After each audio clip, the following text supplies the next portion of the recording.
What is going on, Cover One crew? Welcome back to the show. Hope everybody is good. Today we're talking about a big topic that we always got to pivot with in fantasy football. It is best running back handcuffs. Who is going to be those guys that we can lean upon in a big way, because injuries do happen in fantasy football, especially at the running back spot, where we got a hedge bet in many circumstances, either getting these guys late in the NFL or fantasy football drafts, or we're getting them off the waiver wire to protect our hot commodities, and it's a big one, no question. Let's start off with the first one on my board. I got 5 of them. We're talking Jaylen Warren for these Pittsburgh Steelers.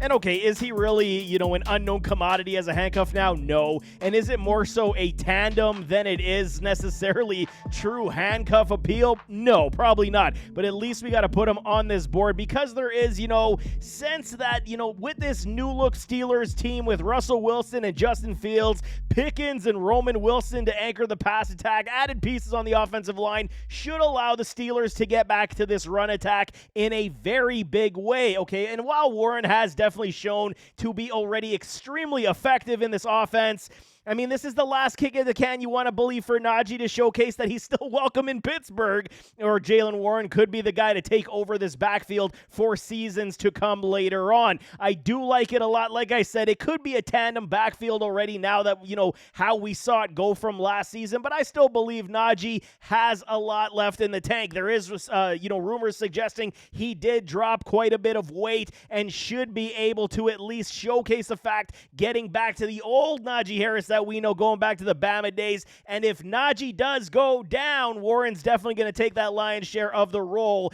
in this backfield. 226 attempts for 1163 and 5 touchdowns so far in his short career. Steelers still do run the football quite a bit, man. 2-year average, almost 500 attempts at 493.5. So, getting the ADP in a Jaylen Warren is a little bit high, and it is higher on this list than majority of my handcuffs, quote unquote. I'm doing air quotes. He's in the 7th round for Jaylen Warren at this point. Yes, Najee's just a little bit higher. I believe he's ADP running back 23 or 24. So, you are splitting hairs with the depth of Najee Harris, Cordero Patterson, and a P. Ryan.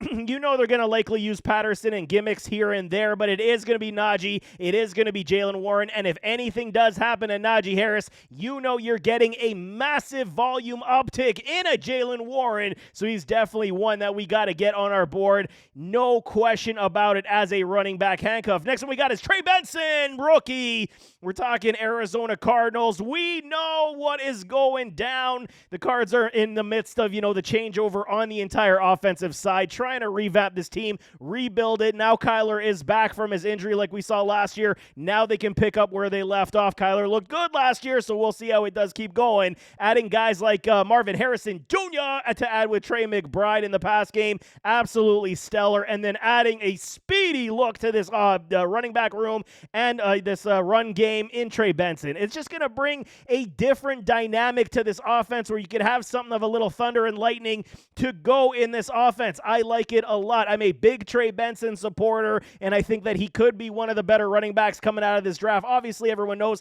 he was likely the 1 or 2 out of this group. I believe I had him as my number 1 running back coming out of this NFL draft class.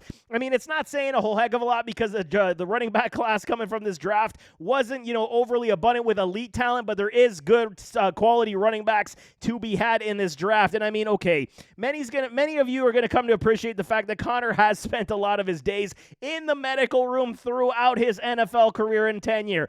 This could happen once again, and we know this. I will not be shocked if it happens again. He misses some time, and then, Benson does take over some of this workload, if not majority of the workload, if a Connor does go down. I fully expect his role to start very slow this season as he gets his feet wet into the NFL game. But, Benson is massive value here in the 11th round, running back 40.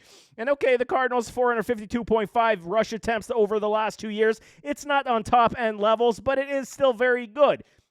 And if they want to protect somebody like a Kyler Murray, utilize your running backs, protect him from getting injured, protect him from running the football as much as he used to. This rookie definitely could be a great handcuff here in 2024 fantasy football with very good value in the 11th round. Next one we got is Khalil Herbert, Herbie, Chicago Bears. Okay, ADP right now is dropping like a fly. Running back 51, he's approximately around the 13th round.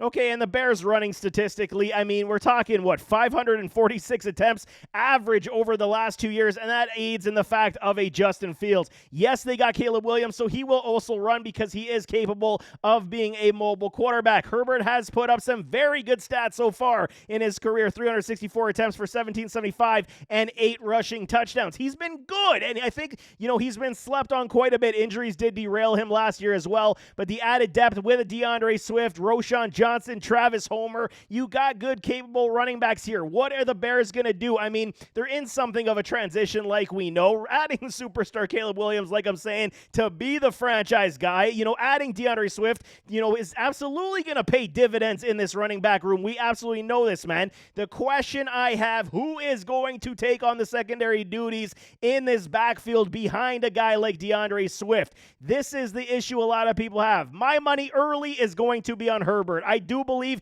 he is going to be the guy, but if he does not perform, if he does show injury, you got Roschon Johnson, and he could be the guy to take volume as well, as he is that bulldozing, potential 3-down back in this league as well. Herbert is the more explosive back over a Roschon, where Roschon is still very good. I do like, the skill set that Herbert does possess, but he's coming from a later rounds, I don't remember if he was undrafted right now. Check me on that one, but I do believe he was a late round running back in his draft class as well. So, I mean, Roschon was a higher pick. Who's the one that the, brain trust in Chicago is going to covet more? I mean, we could see even a triple-headed monster here in Chicago, and I wouldn't be shocked whatsoever. So, I mean, late round hopeful with upside definitely does rest with a Khalil Herbert. I am a big fan of his. There is no question about it. And for me, running back 51 in the 13th round, that is easy money to be handcuffing your running back in DeAndre Swift. We got Ty Chandler on the board on the next one here.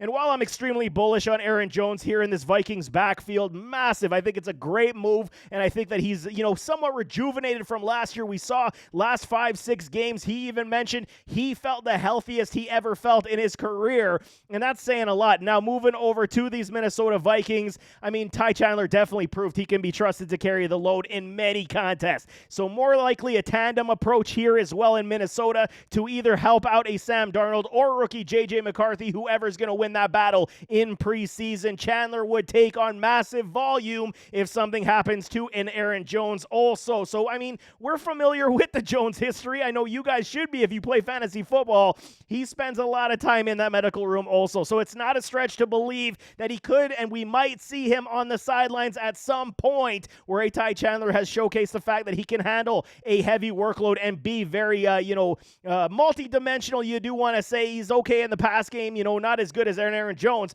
but at least, maybe that is going to be where the tandem does split as well, where Jones does take more of the passing work and a Ty Chandler does run the football a little bit more. That could absolutely transpire here in Minnesota. I mean, but anything that does happen injury-wise to an Aaron Jones, this definitely opens the door for a great bench stash handcuff for a Chandler. 108 rush attempts for 481 and 3 touchdowns in his short career, where the Vikings do not run the ball historically over the last 2 years. Under 400 rush attempts on average the last 2 seasons, and the ADP for a Chandler is extremely low, and I think this is, very wrong. Running back 48 in the 12th round. While I get, Aaron Jones is that guy you can lean on, everything like that, you still got Cam Akers, and you got Waganu.